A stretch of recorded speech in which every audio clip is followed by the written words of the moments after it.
can we welcome Sasha to the meeting with Shadow and David Parr today as part of the Young Person Takeover Day. So we'd like to see young people willing to take over, so we wish you every success. There's a couple of people here that would probably be like to be taken over, and some of us would like to see other people be taken over. Welcome, Sasha. So if you know any other people that want to take over, please bring them along to the next meeting. So I hope you enjoy the meeting anyway, and it's good to meet you. Okay. Can we have apologies for absence? Are there any? Yeah, received apologies from Councillor Grunwald and Councillor O'Neill. Okay. Declarations of interest? Haven't received any. Okay, so if we then move on to item number 9, which is the minutes that are in your pack. Can we agree the minutes of the last meeting, please? Agreed. Okay, item 4 is the investment fund, the single investment fund, and it's our first item, and it's on the next steps in terms of the single investment fund. It sets out the call for commissioned projects.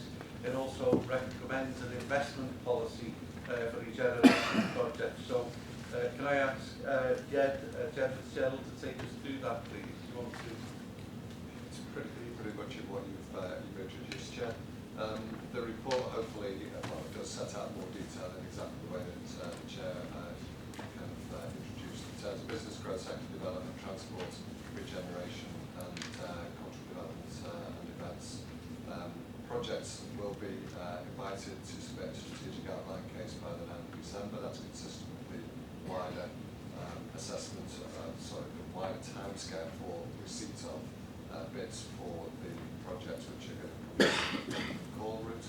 We are currently working on an investment policy for regeneration projects, which will come back to you for consideration about how decisions will be made against the projects that come forward after that deadline of the 9th of December. Okay, and the report is pretty clear setting that out. So are there any comments on that single investment fund programme? If not, can we agree those recommendations set out within that report, please? Yes. Agreed. Okay, thank you. Moving on then is the Region Growth Deal Scheme, and it's the Ulster Transport Technology Centre, and it's the next step really in approving of a full business case for the investment that we're making.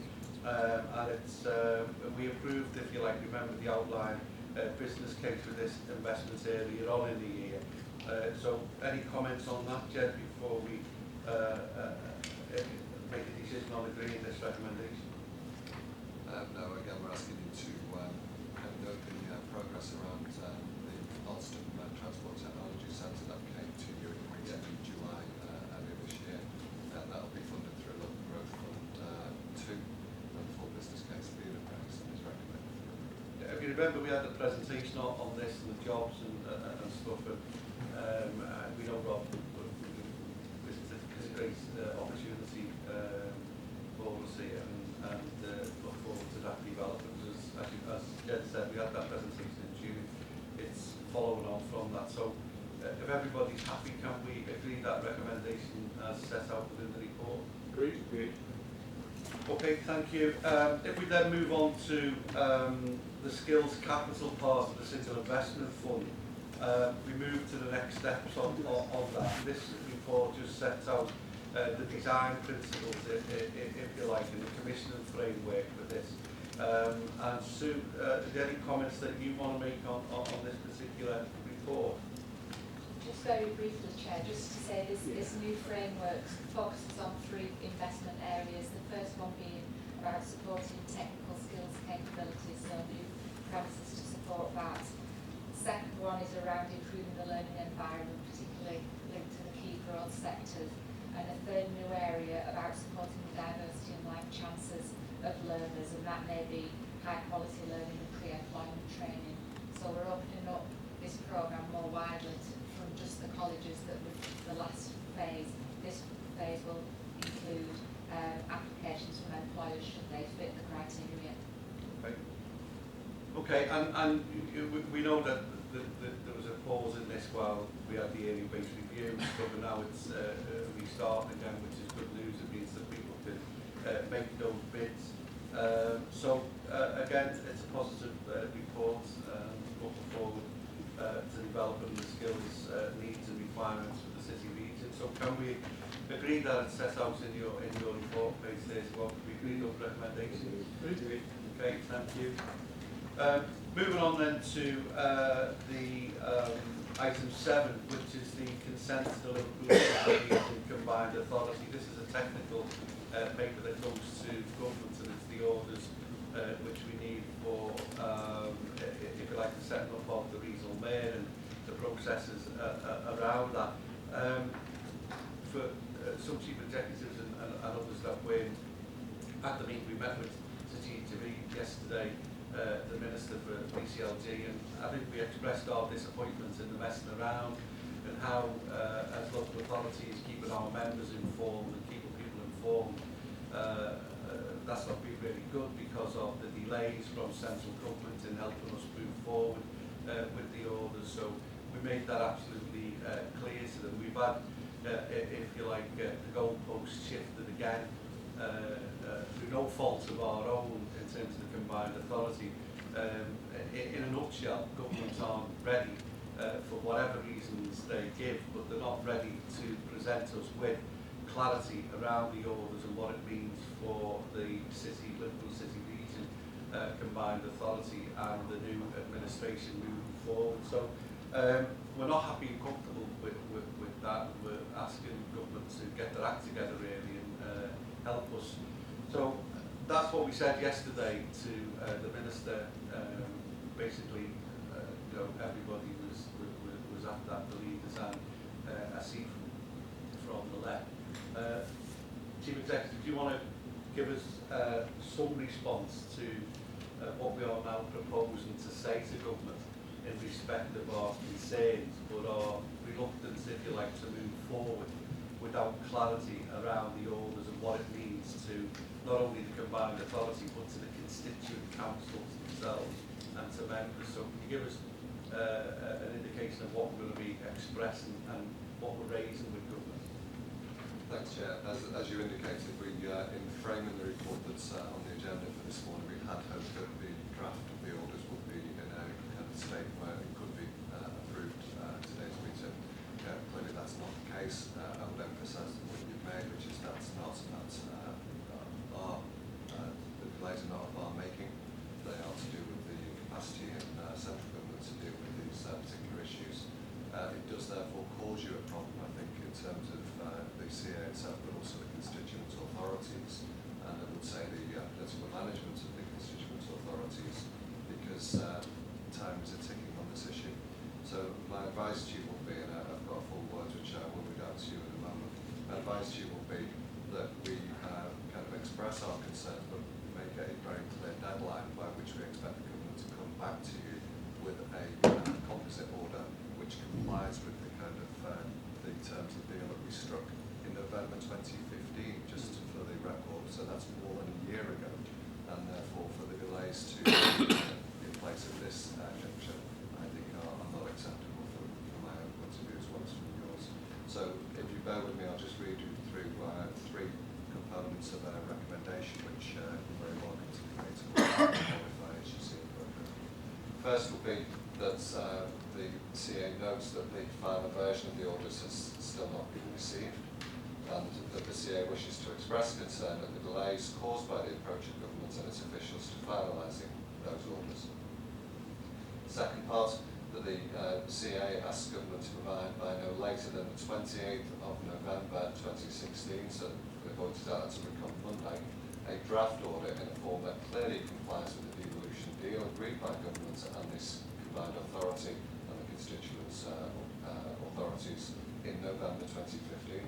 And thirdly, notes that a further report will be brought forward as soon as practicable with the final draft of that order. And obviously, as soon as we get that order, we will be looking to convene a meeting, which might require a special meeting, Chair, of the combined authority in December. Okay, my only comments on that, I would add to that, how hugely disappointed we are that 12 months after our agreement that no orders have been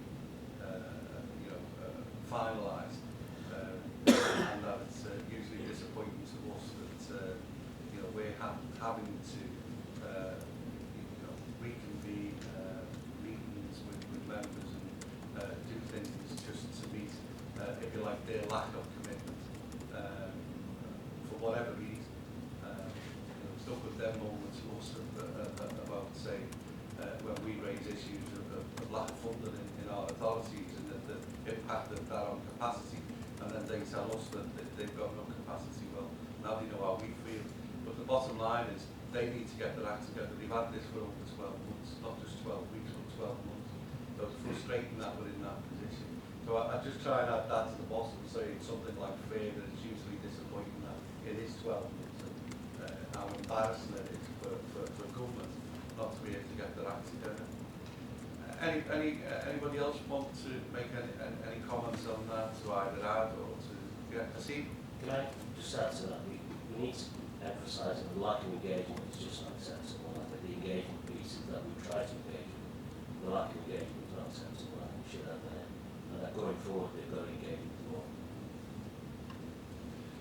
more. Okay, Chief Executive, you want to? There was a good contextualise Sue's point a little bit more, because Sue made the same point yesterday in the delegation with the Secretary of State. The point he was emphasising is that since the change of machinery of government, as we call it, and the new ministers and so on, there has been a lack of engagement on a whole range of settlements and footings. And Sue was making the point very clearly yesterday, as somebody who worked politically, about the lack of kind of communication, engagement, and touching base with places like ours, where some of the focus and some of the prioritisation of some of the issues seems to have shifted. That's not acceptable. Okay, any other comments from anybody? Anyone else want to make any comments? Okay, so can we agree that we're deferring any decision on this until we've got that answered and that responded to, we've got clarity around the orders before we then take them back to our constituencies in terms of our councils, asking for their support to ratify the orders before we then agree as a combined authority for government then to introduce those orders. Okay, so we're clear on that, and we're absolutely united on that, so thank you. Okay, if we move on then to item 10, item 8, which is the acceptance of the EU funders. We've now got a report recommended that we accept a grant offer of 1.6 European funding to support place marketing. It's good news. It's something that we need to use to try and attract additional investment into the City region. I don't know whether John obviously anything to draw out on this or anything you want to say on this. It's pretty much straightforward, but happy to make listen to any comments, or whether John's got any points he'd like to make. Not particularly. I'll answer any questions. It's, as you say, it's quite straightforward. Yeah. So it's good news. I mean, it means that, as I said, we can crack on with doing things using that grant. Okay. Mm-hmm. So can we agree that recommendation, please? Okay.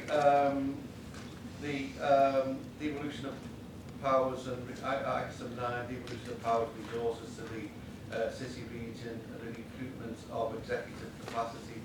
And the final report covers the recruitment of additional interim capacity to support the work of the combined authority. Jed, do you want to make any comments on this? Yeah, the report hopefully is self-explanatory in terms of the need to generate interim capacity to get us ready to deal with some of the processes we were describing earlier on, Chair, on the item, and also to strengthen the ability to be able to manage the programme that will emerge arising from the SIP London and the December process around project bids and so on. The formalities of this is that if you agree this report, then we would move the detail of that to be handled through an appointments panel that you've already agreed to set up, and if you're in agreement, that will then progress. Yeah, and again, I think it's pretty clear, pretty straightforward. It is about absolutely bringing in resources that can help us move on and deliver what we have to deliver in terms of, because a lot of the funding is based on outcomes, and we've got to Can I ask that we agree those recommendations as set out on page 97 of that report, please? Can I agree that, yeah? Agree. Thank you. Okay, we've got the minutes of the Mersey Travel Committee held on the 6th of October. It's just for us to agree those minutes as a matter of technicality. So can we agree those minutes, please? Yeah. Right, thank you. I've not been informed of any urgent items, so I therefore declare the meeting finished. That we will have potentially a meeting next month in December, and possibly a specially convened meeting if we get hopefully some response back from government on the orders. So we'll keep you informed of that. But thank you very much for your attendance today, and I declare the meeting closed. Good job.